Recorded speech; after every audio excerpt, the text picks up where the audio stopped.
La course à Projet Montréal est en cours. Je m'appelle Ludwig Moquin-Baudry, je suis chroniqueur pour Pivot. J'ai rencontré les 5 candidates et candidats à la chefferie de Projet Montréal qui vont vouloir succéder à Valérie Plante à la tête du parti pour éventuellement, possiblement, devenir maire ou mairesse de Montréal au terme des élections de cet automne. Je leur ai posé des questions sur leur vision de Montréal, sur ce qui les motive, sur les défis qui les attendent, mais également quelques questions un peu plus surprenantes. Tout ça pour que vous puissiez à votre tour mieux faire leur connaissance. Il est né à Blainville en 1968 avec un parcours qu'on pourrait résumer par l'économie sociale, anciennement directeur du développement stratégique et des communications à la Caisse d'économie solidaire Desjardins.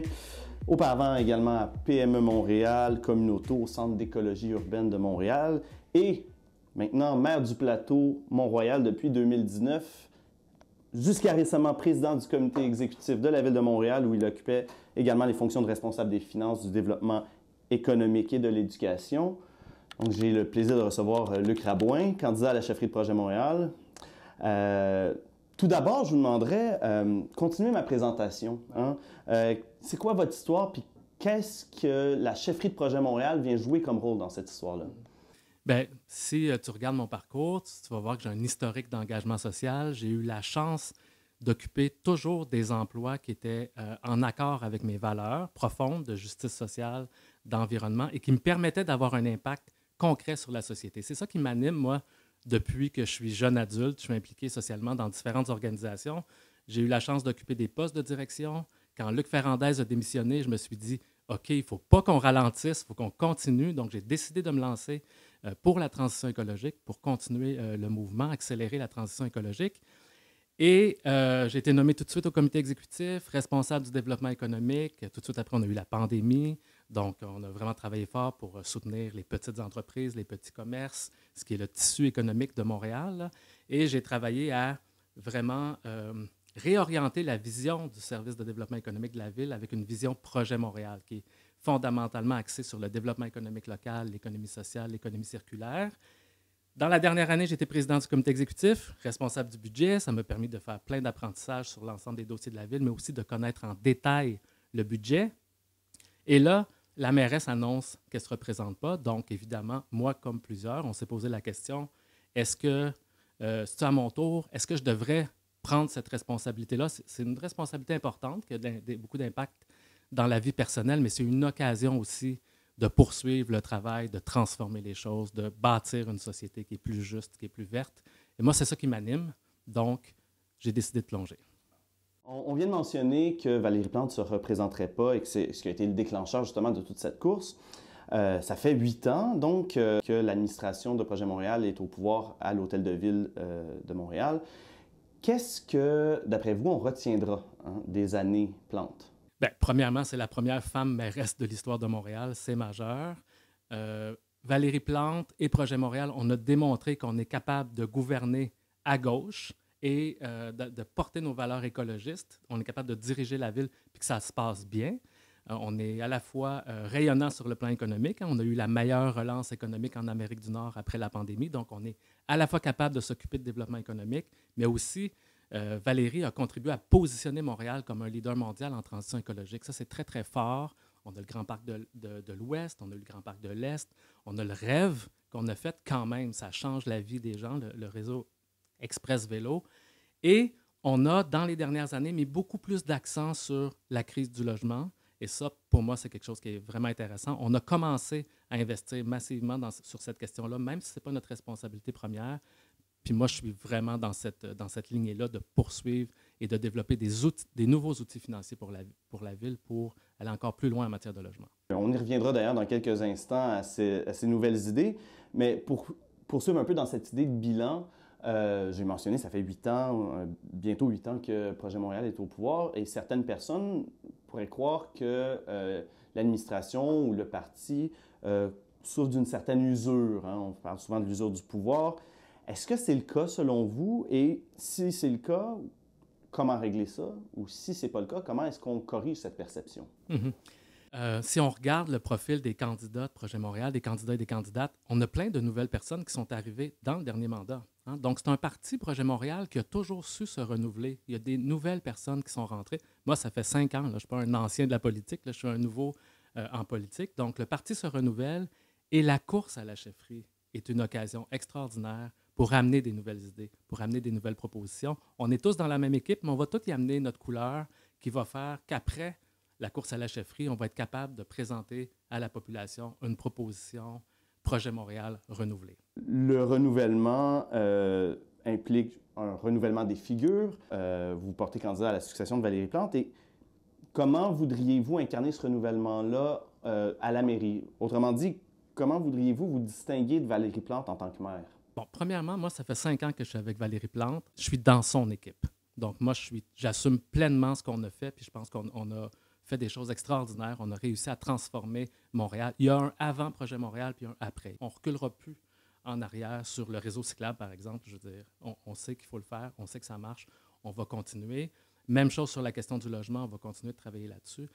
Moi, je suis différent de Valérie parce qu'on a une personnalité différente, j'ai une expérience qui est différente. Moi, j'ai une expérience d'une vingtaine d'années en gestion des organisations. Je connais le budget à fond, j'étais responsable du budget. Donc, moi, je me présente comme quelqu'un qui est capable de mettre de l'avant des solutions audacieuses, pratiques, pragmatiques. Donc, moi, je suis quelqu'un qui a des valeurs claires de justice sociale, d'environnement, mais qui propose des solutions pratico-pratiques qui sont réalisables. Et c'est ça la base des idées pour l'instant que je mets de l'avant. Moi, je veux que nous, Projet Montréal, on soit capable de mettre de l'avant des solutions qu'on peut faire nous-mêmes, la ville. Donc oui, on va continuer à défendre les Montréalais. Oui, on va continuer à mettre les autres paliers de gouvernement face à leurs responsabilités. Mais nous-mêmes, on va faire tout ce qu'on peut faire tout seul. Puis c'est ça l'axe principal, je pense, qui me distingue des autres candidatures. Vous faites écho à différentes déclarations qu'on a pu lire, notamment dans le livre de Daniel Seigneur. Il y a un avant et un après Valérie Plante et Projet Montréal à la mairie de Montréal. Que ça nous plaise ou non, hein, je veux dire, on entend souvent, que ce soit dans les médias ou sur les médias sociaux, différentes critiques qui vont d'un côté ou de l'autre. Hein. Par exemple, il y a certaines personnes plus à gauche qui vont trouver que l'administration actuelle n'est pas allée assez loin dans ses réalisations, notamment du côté du logement social. Il y avait des attentes très élevées pour certaines personnes qui n'ont pas été atteintes, du développement du transport en commun, de la lutte contre le profilage racial ou les pistes cyclables. Donc, d'un côté, il y a certaines personnes qui trouvent que l'administration n'est pas allée assez loin, mais de l'autre côté, il y a des commentateurs et commentatrices plus à droite, une partie de l'opposition à l'Hôtel de Ville, qui dépeignent Projet Montréal essentiellement comme une bande de dangereux idéologues extrémistes. Qu'est-ce qu'on répond aux uns et aux autres? Nous, on a une vision de la ville qui est claire. Puis, à la dernière élection, les gens, c'est ce qu'ils ont choisi. Il faut aussi rappeler aux gens que nous, on est clair sur ce qu'on veut. On est clair sur nos valeurs. On est clair sur nos propositions. C'est ça qu'on soumet à la population. Puis la population est choisie dans le cadre des élections. Je pense qu'il y a des commentaires qui sont critiques à notre égard. C'est normal. Ça fait 8 ans qu'on est au pouvoir. On a un bilan à défendre. On n'est pas parfait. Il y a des choses qu'on a faites qui sont extraordinaires. Puis il y a des choses où on a encore du travail à faire. Ça, c'est une chose. L'autre élément sur les commentaires, il y a une partie des commentaires qu'on entend dans l'espace public qui ne sont pas nécessairement des Montréalais. Hein? Donc, je pense qu'il faut aussi prendre ça en considération. Des fois, on entend les gens qui disent on est pris dans le trafic à cause des pistes cyclables, mais ça fait 1 heure qu'ils sont sur l'autoroute, pris dans le trafic, puis il n'y a pas de pistes cyclables sur l'autoroute. Hein? On se comprend que les pistes cyclables, ce n'est pas ça qui cause la congestion, c'est le nombre de véhicules, puis c'est le fait qu'on n'a pas de transport en commun. Et sur le transport collectif, elle le dit elle-même, la mairesse, on avait beaucoup d'ambition, mais on dépend de Québec et des autres paliers de gouvernement. Mais il y a quelque chose que nous, on peut faire, puis moi, c'est une des propositions que je mets de l'avant. Notre premier chapitre où on était au pouvoir, si je peux le dire ainsi, on a mis beaucoup d'énergie pour créer le rêve pour les vélos. C'est extraordinaire, ça a changé la vie des gens. Fantastique, on continue à le déployer. Je veux que maintenant, dans le prochain mandat, on mette autant d'énergie pour se donner un rêve pour les bus. Les bus, ça déplace aussi beaucoup de monde. Et ça, nous, la ville, on peut le faire tout seul, sans dépendre des autres paliers de gouvernement, aménager des voies réservées pour les bus, pas juste pendant l'heure de pointe, pour que les gens qui prennent le bus ne soient pas pris dans le trafic. Donc, pour clarifier un peu la proposition, justement, puisqu'on y est sur le réseau Express Bus, on va l'appeler comme ça pour l'instant, on parle de quelque chose qui ressemble à ce qui s'est fait sur Henri Bourassa dans les dernières années. Qui est en train de se faire, par exemple. Ou sur Sauvé. Exact. On peut avoir des solutions qui sont modulées, mais je vois qu'on a des solutions rapides à mettre en place. Par exemple, moi, j'ai proposé le premier axe Sherbrooke de Pointe-aux-Trembles à la Chine. Il y a une partie de la rue Sherbrooke qui est en voie réservée de 6 heures à 20 heures, mais pas au complet. Donc, tu as des bouts où ça roule, puis tu as des bouts où ça ne roule pas. Faisons-le au complet, puis éventuellement, on pourra bonifier l'offre. Peut-être qu'on ira en SRB léger, puis éventuellement, peut-être que ça sera un SRB lourd, puis éventuellement, ça sera probablement un tramway, parce que c'est ça qu'on rêve, d'avoir un réseau de tramway. Mais en attendant, on ne peut pas attendre le tramway. Il faut qu'on y aille avec ce qu'on peut faire, nous, pour améliorer le service. Puis si on veut que les gens prennent le transport en commun, il faut qu'on leur offre un service efficace.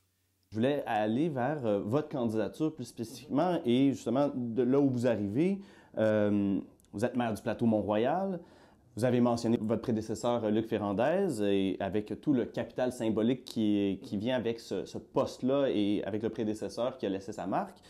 Pensez-vous que ça vous aide ou que ça vous nuit dans une dynamique électorale? Je pense que ça ne change rien parce que moi, j'ai une personnalité qui n'est pas polarisante. Je suis quelqu'un qui est rassembleur, qui travaille avec tout le monde. Hein, la relance économique du centre-ville, on l'a fait avec les organismes culturels, les organismes communautaires, les acteurs du milieu économique. Je parle avec tout le monde et je ne suis pas quelqu'un qui polarise, puis je suis justement quelqu'un qui est capable de travailler avec tout le monde. Puis le milieu économique, malgré qu'on n'est pas toujours d'accord, ils savent qu'avec moi, il n'y a pas de bullshit. On peut discuter, puis on est capable de travailler ensemble au développement de Montréal. Et il y a plein d'acteurs économiques qui ont à cœur Montréal autant que nous, là.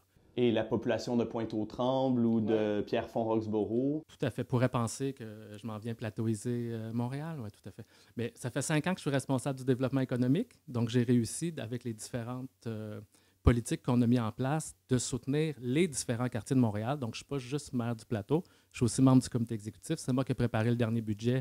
On a un très bon budget pour l'ensemble de la population. Et un des éléments que je mets de l'avant dans ma plateforme, c'est renforcer l'autonomie des arrondissements. C'est aussi, je pense, une façon de reconnaître l'autonomie locale, de dire que les communautés locales et les élus locaux sont les mieux placés pour identifier les bonnes solutions à mettre en place. Donc ça évite aussi de penser que tout va se décider à l'hôtel de ville. Non, tout ne va pas se décider à l'hôtel de ville. Les grandes orientations vont se décider à l'hôtel de ville, mais l'application, le type de solution qu'on veut mettre en place, ça peut être très différent qu'on soit à la Chine, Pointe-aux-Trembles ou sur le plateau Mont-Royal. Et donc, ça viendrait sous la forme de politique globale avec des enveloppes budgétaires pour chaque arrondissement, puis après ça, c'est vous... Je peux te donner un exemple concret, là. On a un programme de sécurisation autour des écoles. Donc là, les arrondissements, chacun des arrondissements, on a des fonctionnaires, des professionnels qui font des demandes de subvention à la ville. Là, il y a quelqu'un à la ville qui analyse les demandes de subvention faites par la ville, les arrondissements. Et des fois, la réponse est positive, des fois, la réponse est négative. Moi, ce que je me dis, c'est qu'on arrête ça, là. On définit à la ville qu'on veut sécuriser les écoles. On définit le type d'interventions qui sont admissibles, qu'est-ce que tu peux faire, puis on distribue les budgets dans les arrondissements, puis on dit aux arrondissements, faites ce qui est le meilleur dans votre contexte. Donc, c'est plus efficace. Tu sais, moi, je parle d'une administration performante, là. On ne parle pas souvent de ça à Projet Montréal, mais moi, je veux vraiment être là-dessus. Les gens, ils s'attendent qu'on ait une administration qui est performante, qui est efficace, puis une façon d'être plus performant, souvent, c'est de donner plus de marge de manœuvre aux arrondissemements. Donc, on vient de parler d'autonomie locale disons, en collaboration avec des décisions prises par la Ville-Centre. On a évoqué le réseau Express-Bus. Est-ce qu'il y a d'autres éléments forts de votre proposition politique qui vous permettraient de vous distinguer là, des autres candidatures? Absolument. Donc, j'ai annoncé au début, au lancement de ma campagne, 6 propositions. Il y en avait 3 sur le logement et l'itinérance, parce que moi, je les vois ensemble, donc je peux peut-être vous en parler brièvement. Dans les responsabilités de la Ville, le logement, nous, on est là. Les soins de santé à des personnes qui ont des troubles de santé mentale ou des problèmes de toxicomanie, la santé, c'est une compétence exclusive du gouvernement du Québec. Nous, on ne peut pas être là-dessus. Par contre, il y a des gens qui sont dans la rue parce qu'ils n'ont pas de logement. Et ça, nous, on peut jouer un rôle. Donc, moi, j'ai mis 3 propositions sur la table. Une, c'est qu'on veut éviter que les gens ils tombent dans la rue. Donc, je veux qu'on donne le mandat à l'Office municipal d'habitation qui, à chaque fois qu'il y a un jugement d'éviction au tribunal administratif du logement, que l'Office municipal d'habitation contacte la personne qui a le jugement pour voir, as-tu besoin d'aide pour trouver un logement? Parce que des fois, les gens, ils sont seuls, ils n'ont pas de réseau, ils ne savent pas comment chercher un logement. Le temps file, le 1er juillet, ils se retrouvent dans leur auto, dans une tente, dans un refuge. C'est ça qu'on veut éviter. Première proposition. Deuxième, on a travaillé là, dans la dernière année à mettre en place des unités modulaires, hein, des projets temporaires d'hébergement dans des roulottes ou des conteneurs, etc. Quelque chose qu'on peut déployer rapidement, mais qui fait que les gens sont en sécurité puis à l'abri, avec un toit en dur, pour pouvoir prendre une douche. Donc, on va en faire quelques-uns ce printemps, mais moi, je veux qu'on en ajoute, que tout de suite, on soit en planification de 150 par année, 600. Je pense que Québec devrait payer. Si Québec ne paye pas, on va leur envoyer la facture. S'ils ne payent pas, on va le faire pareil. On n'a pas le choix. Deuxième proposition. La troisième, il n'y a personne qui va aller là-dessus. Ça, c'est mon expérience en finance à la Caisse d'économie solidaire. C'est un peu compliqué, mais je veux qu'on crée un fonds de garantie. En fait, c'est un outil financier pour aider des organismes à but non lucratif à acquérir des immeubles, comme on a fait avec le Manoir La Fontaine. On a aidé l'organisme Interloge à acheter l'immeuble en subvention. Ça, on va continuer à faire ça. Ça existe déjà. Mais des fois, dans un montage financier pour acquérir l'immeuble, il manque un 10-15 de financement et l'organisme n'est pas capable de l'emprunter. Nous, la Ville, on va faire une lettre, puis on va dire à son institution financière, prête-lui le 10 ou le 15 nous, on te le garantit s'il ne te rembourse pas. Et ça n'arrive jamais qu'il ne rembourse pas. Mais c'est une façon d'utiliser nos fonds, mais ça ne coûte pas une scène à la Ville. C'est juste une lettre de garantie. 100 millions qu'on va mettre. Si c'est 10 en moyenne, ça veut dire que c'est 1 milliard de capacité pour sortir des immeubles du marché dont l'abordabilité va être protégée à perpétuité parce que ça va être un OBNL le propriétaire. Donc, on veut multiplier des exemples comme le Manoir La Fontaine. On a la tendance souvent à demander quelles sont vos priorités. Hein? Qu'est-ce qui est prioritaire selon vous pour la prochaine élection, pour les 4 prochaines années? Je voudrais prendre la question par l'autre bout. Qu'est-ce qui n'est pas prioritaire selon vous en ce moment? C'est une excellente question parce qu'on est habitué de répondre dans l'autre sens. Je ne pense pas qu'il y a des éléments qu'il faut qu'on arrête de faire. Parce que j'ai dit ça dans le dernier budget. Quand j'ai annoncé le dernier budget, j'ai dit qu'il va falloir faire des choix, puis il y a peut-être des activités auxquelles il va falloir renoncer.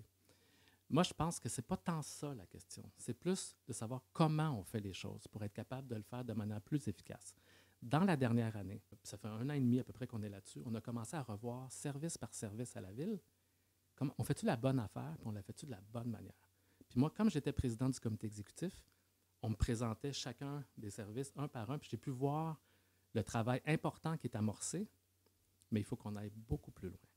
Et ça se pourrait qu'en cours de route, on décide de renoncer à certaines activités, mais juste le fait de faire cet exercice-là nous a permis de réinjecter dans une année extrêmement difficile, où on a augmenté les taxes de 1,8 %, on a réinjecté 100 millions sur 3 ans en habitation, puis on a réinjecté 5 millions en itinérance, parce qu'on est allé le chercher dans notre budget en revoyant nos façons de faire. Et moi, je te dis là, vraiment, là, j'ai zéro confiance qu'on va avoir de l'aide du fédéral ou du provincial dans les dernières années. Ça n'arrivera pas. Ils ne sont pas là, ils sont dans une situation financière extrêmement difficile. Il va falloir qu'on se débrouille pour tous les sujets. Il va falloir qu'on se débrouille. Et la façon de se débrouiller, ça va être de revoir comment on travaille dans notre budget. Parce qu'on ne pourra pas non plus augmenter les taxes. Les gens n'ont plus d'argent.